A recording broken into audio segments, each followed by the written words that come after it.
یہ حدیث یاد کرنا، اپنی بیویوں بہنوں بیٹیوں کو سنانا۔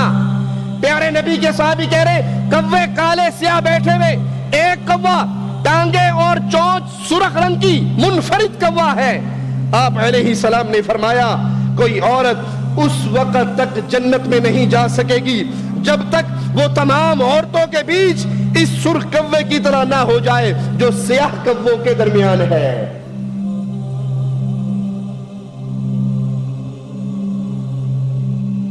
حقیقت میں چہرے کو ننگا کرنے کے داعی، یہ فتوے دینے والے، عورتوں کے خیر خواہ ہونے کی آڑ میں آ کر عورتوں کے سب سے بڑے دشمن بن جاتے ہیں۔ اے زیور توحید سے آراستہ بہن، اپنے گھر میں قرار پکڑو۔ ہرن جب پناہ گاہ سے نکلتی ہے شکاری کے ہاتھ لگتی ہے، موتی جب اپنی سیپی سے باہر آ جاتا ہے جوہری کے ہاتھ لگتا ہے، اسے تلاش اور خراش کا سامنا کرنا پڑتا ہے۔ لہذا تمہارا گھر تمہارے لیے سب سے بہتر ہے، اس گھر میں قرار پکڑیے، اور اگر مجبوراً باہر نکلنا پڑ جائے اسلام اجازت دیتا ہے تو باپرد ہو کے، بغیر خوشبو کے، بغیر سنگھار کے، بغیر میک اپ کے، سادگی سے، سادے لباس میں، سادی چادر سے پردہ کر کے باہر نکلو۔ اور یاد رکھو یہ پردہ تمہاری عزت کا تاج ہے، تمہارے وقار کا تاج ہے، اور رسول اللہ صلی اللہ علیہ وسلم کے فرمان کو نہ بھولو۔ آپ نے فرمایا جو شبہات سے بچ گیا اس نے اپنے دین اور اپنی عزت کو، اپنے دین اور اپنی عزت کو محفوظ کر لیا۔ ایسا نہ کہنا، یہ شیطانی سوچ دل میں نہ لانا کہ میں تو ایک ایسے معاشرے میں رہتی ہوں جہاں ساری ہی بے پرد ہوتی ہے، اگر میں ان کے سامنے پردہ کروں گی تو میں تو اجنبی بن جاؤں گی، مجھ پہ تو انگلیاں اٹھیں گی، یہ پردے دار، یہ فلاں کی بیٹی ہے، یہ پردے دار ہے، میں اجنبی بن جاؤں گی۔ اس اجنبیت سے بہتر ہے جیسے ان کے منہ ننگے ہیں میں بھی منہ ننگا کر لوں، ان کا چہرہ کھلا ہے میں بھی چہرہ کھول لوں، یہ بغیر دوپٹے کے ہیں میں بھی دوپٹہ اتار دوں۔ اگر کوئی انسان اللہ کے دین پہ عمل کرنے کی وجہ سے اجنبی بن جاتا ہے، اس سے مبارکباد کا مستحق اور کون ہوگا؟ آئیے پیارے حبیب کا فرمان سناؤں۔ صحیح مسلم میں سیدنا ابو ہریرہ رضی اللہ عنہ سے روایت ہے، پیارے نبی نے فرمایا بدأ الاسلام غریبا، بدأ الاسلام غریبا، اسلام اجنبیت سے شروع ہوا، غربت سے شروع ہوا، وسيعود كما بدأ غریبا، پھر یہ دوبارہ اجنبی ہو جائے گا۔ ایک وقت آئے گا اسلام اجنبی ہوگا، چہرہ ڈھانپنے کی دعوت، تحریک اجنبیت کی تحریک ہوگی۔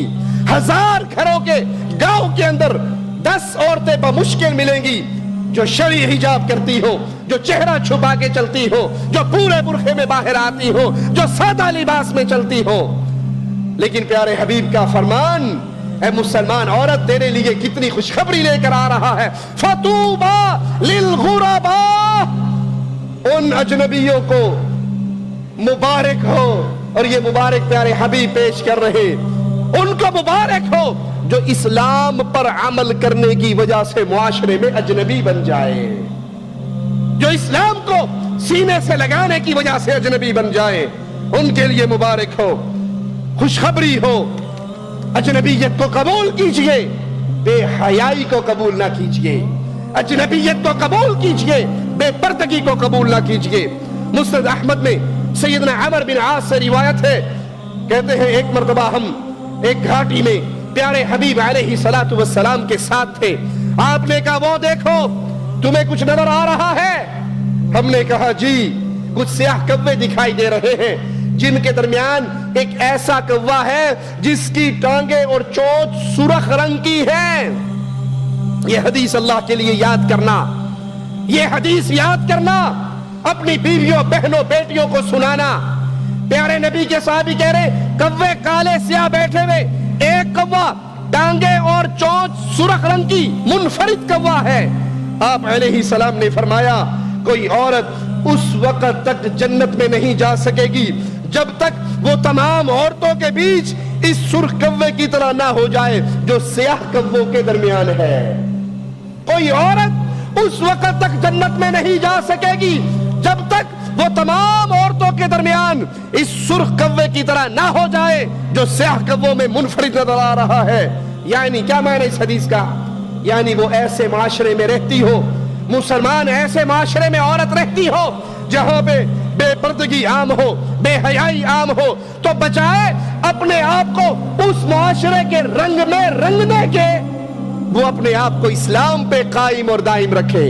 عورتیں ننگی ہو کے چل رہی چلیں، عورتوں نے لباس اتار دیا اتار دیں، وہ برقعے پھینک چکی پھینک گئی، انہوں نے دوپٹے جلا دیے جلا دیں، لیکن اے مسلمان عورت اس معاشرے میں رہتے ہوئے تو اپنے حجاب کو، اپنے پردے کو، اپنے نقاب کو نہ بھولے۔ پیارے نبی فرماتے ہیں جب تک ایسا نہیں کرو گی جنت میں داخل نہیں ہو سکے گی۔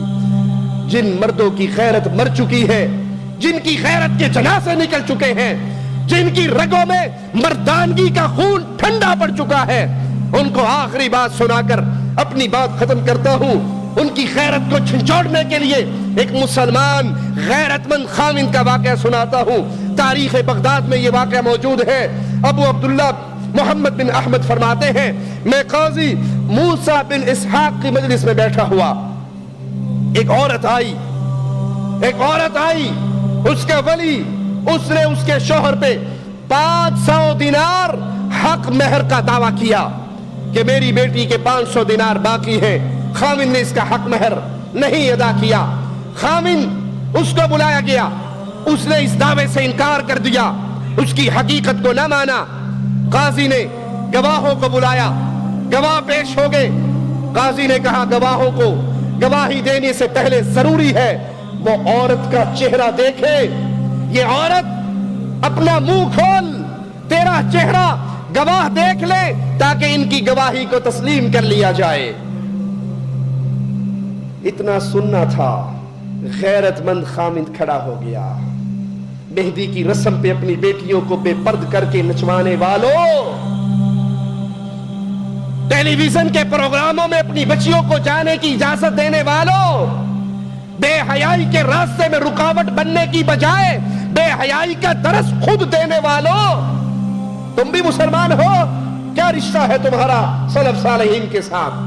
یہ سنتے ہی کہ قاضی حکم دے رہا ہے عورت چہرہ کھول، گواہ تیرا منہ دیکھیں گے، شوہر کھڑا ہو گیا اور کہنے لگا قاضی صاحب میری بیوی کا منہ نہ کھلواؤ، میں تسلیم کرتا ہوں میں نے اس کے 500 دینار حق مہر دینا ہے، 500 دینار کا خسارہ برداشت کر سکتا ہوں، میری بیوی کا منہ کوئی اور دیکھے یہ بے غیرتی برداشت نہیں کر سکتا،